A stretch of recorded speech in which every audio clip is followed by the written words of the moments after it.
नमस्कार,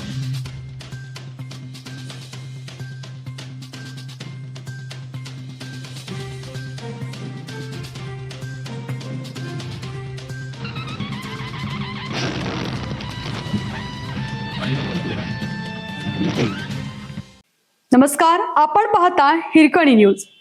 हिरकणी न्यूज प्रत्येक क्षण ताज्या घडामोडी आणि महत्त्वाच्या प्रत्येक बातमीसाठी नेहमी तत्पर. मुख्यमंत्री समजावून सांगण्यात तरबेज. विधान परिषद निवडणुकीत नाराज भाजप नगरसेवकांना चंद्रकांत दादांचा सूचक इशारा.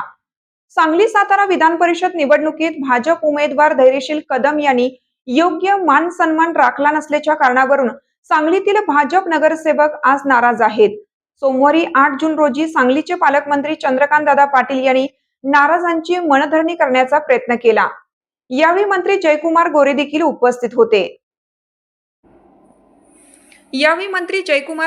उपस्थित होते. मनधरणी करताना मंत्री पाटील यांनी नाराज झालेल्यांना थेट मुख्यमंत्र्यांकडे समजवण्यासाठी पाठवतो असा इशारा दिला.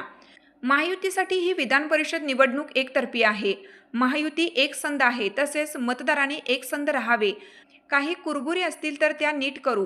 नाराजी असल्यास मुख्यमंत्री देवेंद्र फडणवीस त्या दूर करतील. मुख्यमंत्री माणसांना समजवण्यात तरबेज आहेत. कुटुंबातील रक्ताच्या माणसांमध्येही मतभेद असतात. त्यावेळी कुटुंब प्रमुख हे मतभेद दूर करत असतो. तसेच महायुतीमध्ये काही मतभेद असतील, नाराजी असेल तर ती दूर होईल. कोणीतरी मध्यस्थी केल्यावर नाराजी दूर होते. त्या पक्षाचे नेते नाराजी दूर करतील, असं नाराज सेवकांची मनधरणी करताना मंत्री चंद्रकांत पाटील म्हणाले. या बैठकीत मंत्री पाटील यांनी जागतिक महागाईवर देखील भाष्य केलं. ते म्हणाले, जगावर प्रभुत्वासाठी जागतिक राजकारण सुरू आहे. त्याचा परिणाम म्हणून इंधन संकट उभे ठाकले आहे. त्यामुळे पंतप्रधान नरेंद्र मोदी यांनी सावध राहण्याचे आवाहन केलं होतं.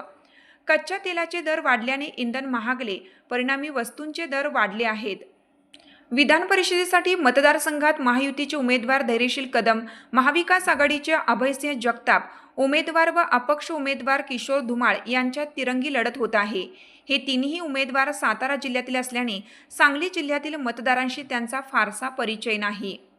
अशातच आता महायुतीचे उमेदवार धैर्यशील कदम यांनी निवडणूक अर्ज भरतेवेळी झालेल्या बैठकीत सांगलीतील नगरसेवकांकडे दुर्लक्ष केल्याच्या समजुतीतून सांगलीतील भाजपचे नगरसेवक चांगलेच नाराज झाले आहेत. उमेदवार नगरसेवकांना नमस्कार करत नसतील तर आम्हीही मतदान का करू, अशा मानसिकतेत भाजपचे नगरसेवक आहेत.